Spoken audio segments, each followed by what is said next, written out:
mesdames et messieurs, bienvenue au Zoo-Parc de Beauval, où nous sommes heureux de vous présenter l'Odyssée des lions de mer. Je vous demande d'accueillir nos jeunes otaries, Paco et Kali, ainsi que leurs soigneurs, Jessica et Chloé.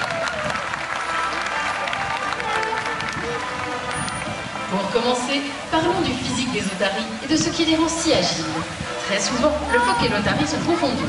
Pourtant, ce sont des espèces différentes à bien des égards. Tout d'abord, observons leur manière de se déplacer. Le phoque rampe au sol en ne s'aidant que de ses membres postérieurs.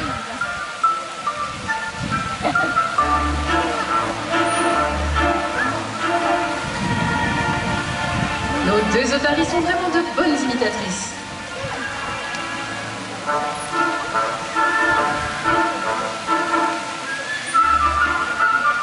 À la différence du phoque, l'otarie utilise ses 4 membres pour se déplacer, pouvant même atteindre la vitesse de 25 km/h sur Terre. Sachez qu'elle peut également nager jusqu'à 40 km/h.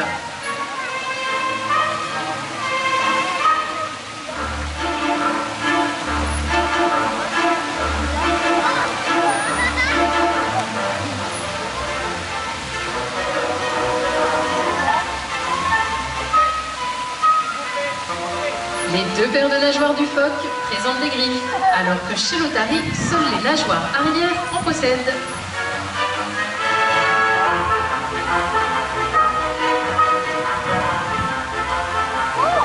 Le corps des otaries est puissant et agile, ce qui leur permet d'adopter des postures acrobatiques.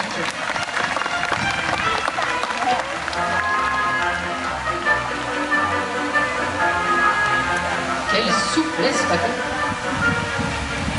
Kali également très souple.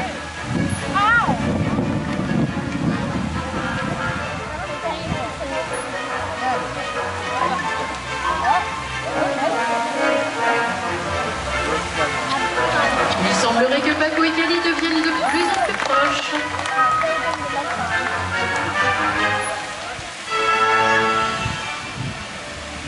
Vous avez observé plusieurs différences entre le phoque et l'otarie. Il en existe d'autres. Comme vous le montrent à présent les soigneurs, les otaries possèdent de petites oreilles, que l'on appelle des pavillons extérieurs. Vivant dans des régions plus froides, le phoque possède seulement de petits orifices peu visibles. En effet, des pavillons extérieurs pourraient facilement geler dans de telles conditions climatiques. Profitez de leur passage au bord du bassin pour observer nos otaries de plus près.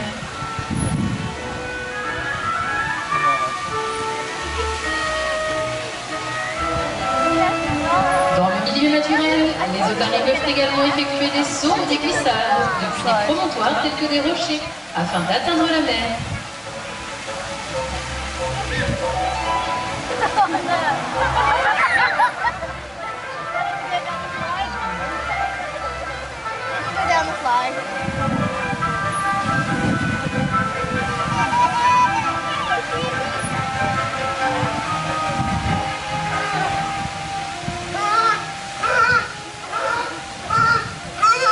Sachez que le phoque grogne, tandis qu'il est dit que l'otarie aboie, tel un chien.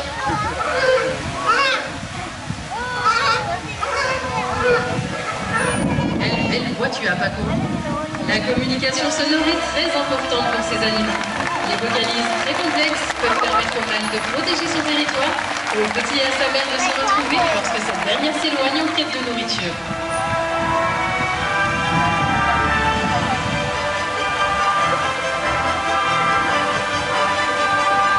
Les otaries possèdent des moustaches, appelées vibrisses. Celles-ci permettent de maintenir l'équilibre d'objets au bout de leur nez ou de les pousser à la surface de l'eau. Ces vibrisses sont très souvent utilisées lors des contacts sociaux entre une mère et son jeune ou entre un mâle et une femelle. Elles permettent également de sentir les vibrations de l'eau provoquées par le déplacement d'une proie ou d'un prédateur. L'excellente vue de l'otarie lui est également très utile lors de la chasse entre autres. Lorsque l'on observe une otarie, ce qui est important est la taille des yeux par rapport au corps de l'animal, aussi grand que ceux d'un bœuf. Ainsi, même dans les eaux sombres des profondeurs, une otarie parvient à repérer sa proie.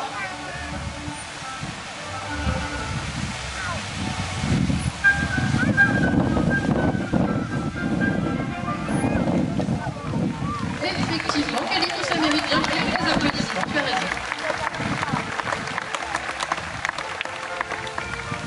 otaries sont connues pour leur agilité. Vous avez pu en avoir un aperçu. Elles sont également très intelligentes et vous le prouvez dès à présent. Vous pouvez observer différentes formes sur le support situé au bord du bassin. Chacune d'elles est associée à une otarie en particulier. Il va vous falloir en choisir une et le soigneur demandera à l'otarie concernée d'aller la toucher. Sachez que le carré est attribué à Kali, ici à droite avec Chloé. Chloé que l'on peut encourager, je pense. Et le rond est pour Paco, à gauche avec Jessica. Comment allons-nous déterminer la forme? C'est très simple. Nous allons choisir en premier celle pour laquelle il y aura le plus d'applaudissements. Je compte donc sur vous. Est-ce que vous êtes prêts? Oh, eh bien, je n'entends rien du tout. Est-ce que vous êtes prêts? Ah, c'est mieux, effectivement. Alors, quels sont ceux qui souhaitent choisir le carré?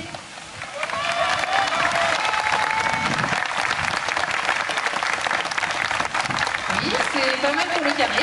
Et pour le rond?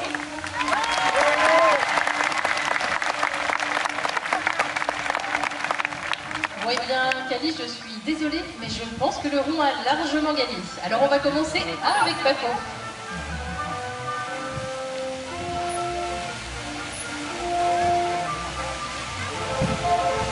Très belle démonstration, Paco.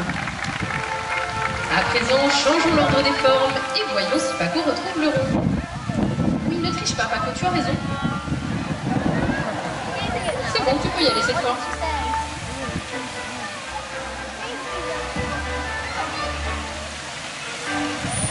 Deuxième essai réussi pour Paco.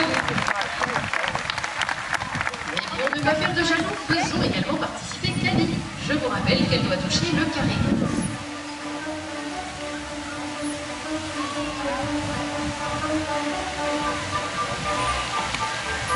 Magnifique! Changeons à nouveau l'ordre des formes.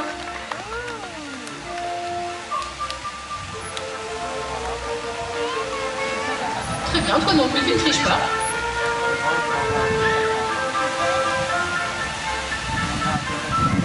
C'est parfait. Les soigneurs passent beaucoup de temps à observer les animaux. Les otaries peuvent être en train de jouer, de se reposer. Cela permet aux soigneurs de repérer des comportements intéressants car amusants ou ludiques par exemple. Ensuite, lors de jeux avec les otaries, ils peuvent leur apprendre à reproduire ces comportements sur un geste précis, lors de séances comme aujourd'hui. Et c'est ainsi qu'à travers cette odyssée, nous vous les faisons partager.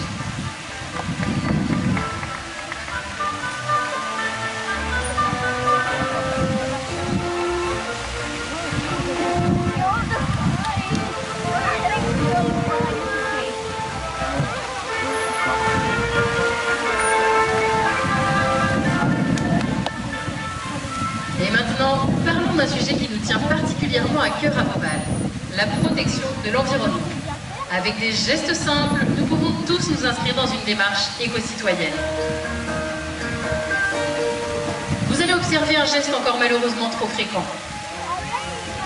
Eh bien Chloé, ce n'est pas parce que l'on a soif qu'il faut ensuite abandonner ses déchets? Oui, Paco, tu as raison de protester. Celles et ceux qui jettent leurs détritus dans la nature devraient avoir honte.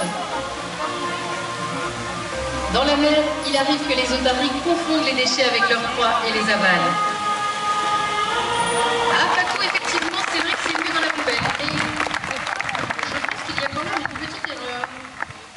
Je pense, Paco, que tu t'es trompé de poubelle. Il s'agit d'une bouteille en plastique et non d'un déchet organique. Ce n'est pas grave, je compte sur toi pour corriger cette erreur. C'est beaucoup mieux comme ça. Et le plus jeune âge, le tri sélectif est un geste à adopter au quotidien. Peut-être déjà à la maison avez-vous de bonnes habitudes que nous encourageons ici à Beauval. Merci à nos deux otaries pour cette belle démonstration.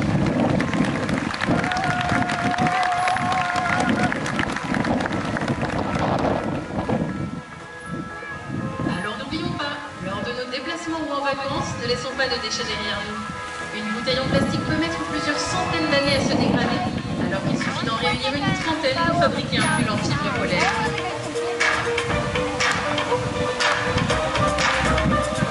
Vous pouvez remarquer le corps fuselé de ces animaux. Efficaces et rapides, ils peuvent effectuer toutes sortes d'acrobaties sur terre, dans l'eau, mais aussi dans l'air.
Sachez que ces mammifères aquatiques peuvent rester 10 minutes en apnée et plonger jusqu'à 300 mètres de profondeur.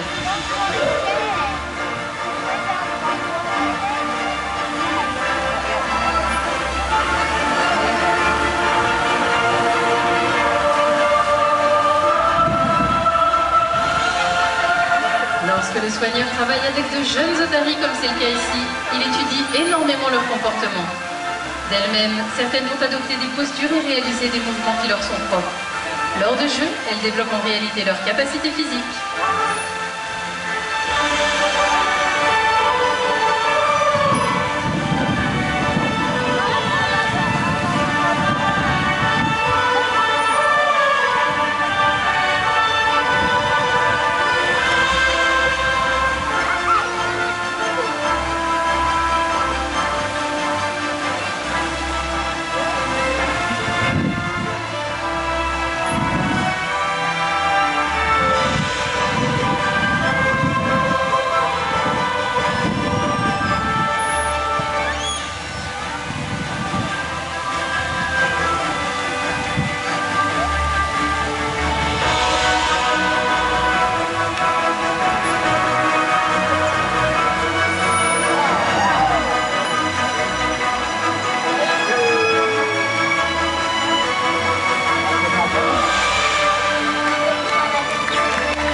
La relation particulière qui existe entre l'otarie et le soigneur permet la réalisation d'entraînements médicaux afin de faciliter d'éventuels soins vétérinaires. En effet, l'otarie participe à ses propres soins sur la base du volontariat. Elle peut maintenir sa bouche ouverte pour un examen de la gorge et des dents,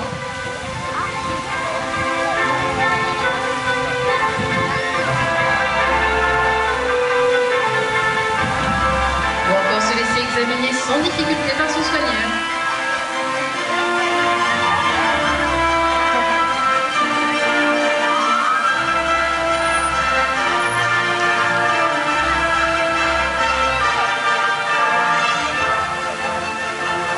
Parlons justement de cette relation qui existe entre le soigneur et l'otarie.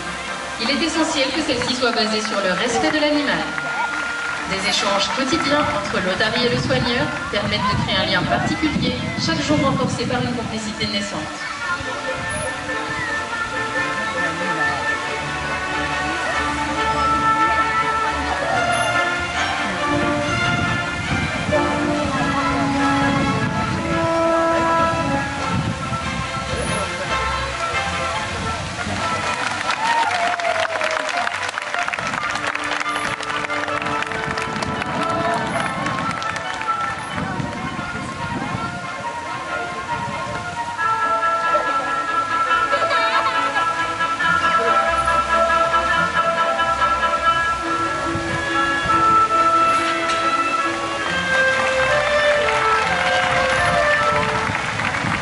Comme les curieuses, elles sont très souvent en demande d'attention de la part de leurs soigneurs. Cette relation de confiance s'établit au fil du temps, jour après jour, année après année.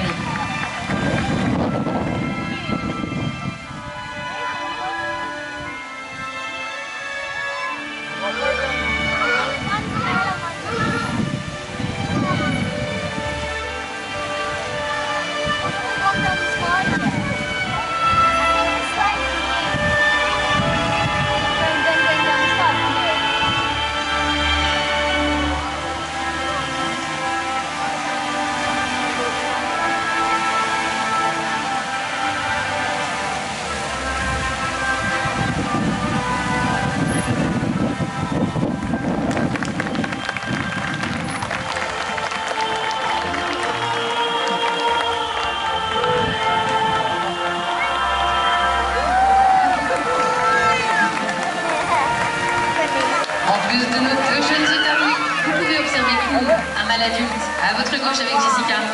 Il pèse environ 215 kg. À maturité sexuelle, les mâles sont en effet nettement plus imposants que les femelles, qui elles ne dépassent pas 100 kg.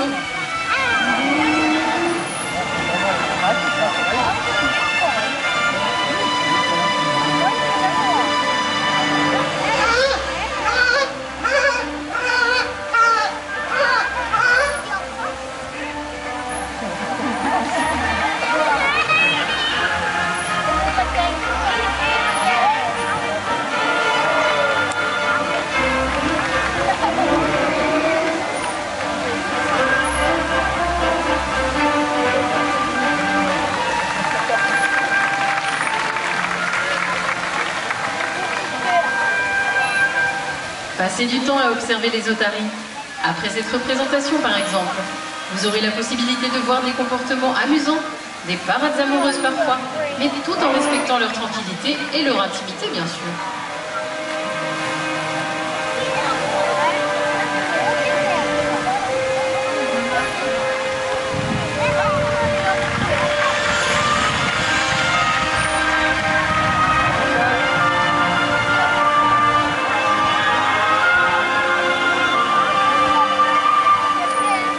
Ces êtres aquatiques nous rappellent la beauté du monde animal. Nous pouvons ensemble les protéger. N'oublions pas qu'à la maison, lors de promenades à la mer, à la montagne ou ici, au Zoo-Parc de Beauval, chacun de nos gestes compte.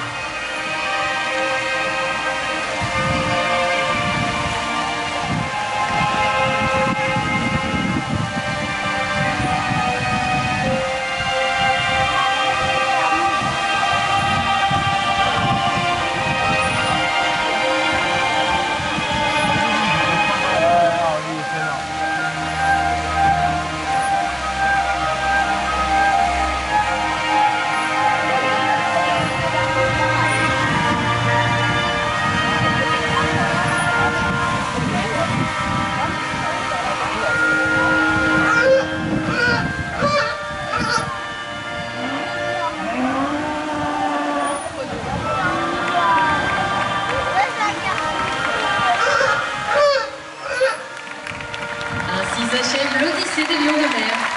Nous espérons vous avoir permis de passer un agréable moment. Au nom des soigneurs et de toute l'équipe du Zoo-Parc de Beauval, nous vous souhaitons une excellente journée.